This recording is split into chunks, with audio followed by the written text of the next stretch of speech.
Hi, Stuart Lance here with the Griffin Institute. Today, I'm going to talk to you about dealing with failure. We want to know how to deal with failure because failure can stop us from doing the things that we want to do and getting the things that we really want to have so that we can live a good life. I'm going to talk about three main points today. The first one is reframing failure. So if you're looking at it in the moment, it often looks like a failure.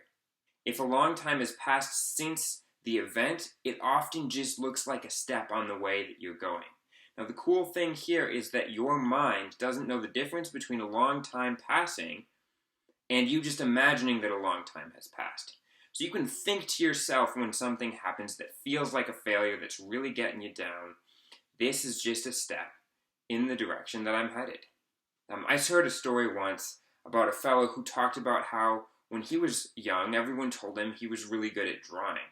And he actually wasn't that good at drawing, but he was the best of everyone around him. And so he thought he was. And he continued to keep drawing because he felt good about it. This is what we're aiming for here. And he eventually actually became good at drawing. So if you imagine yourself in the future, this is just a step on your path. Point number 2 is resilience. There's really one main thing you can do to be resilient, and this is to reach out to other people. There's scientific evidence that suggests that we are happier when we reach out to other people, and that is what you want to replace the feeling of failure with. You want to replace it with happier, energetic, and motivated. So reach out to other people. Ask them what they think about the situation. Ask them for ideas for what you could do to move specifically in a certain direction. You'd be surprised by what you'll find. Now, the third piece, and possibly the most important, is that in my past videos we dealt with how to make a decision and how to follow through on a decision. And to actually be successful at a decision, you are going to have to decide for that thing over and over and over again until you are successful. And the other side of that is that you are going to have to be willing to fall down over and over and over again and keep getting up enough times to be successful. So, to sum it all up, a failure really only looks like a failure if you're only taking a microscopic view. If you take the long view, it just looks like a step on your path to success.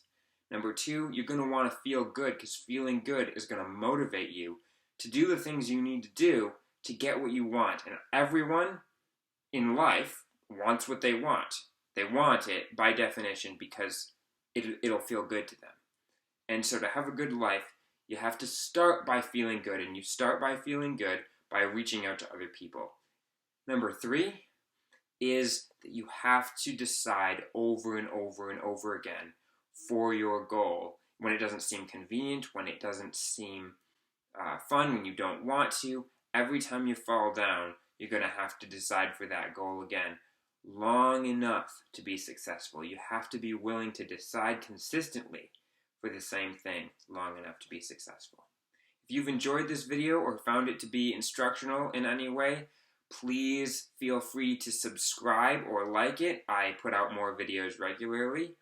And if you are interested in the methods that I use to coach and train people to be more resilient, to deal with failure, to have the lives that they love living, and have the freedom to live those lives, please feel free to visit me at thegriffininstitute.com. Again, this has been Stuart Lance with the Griffin Institute. Thank you.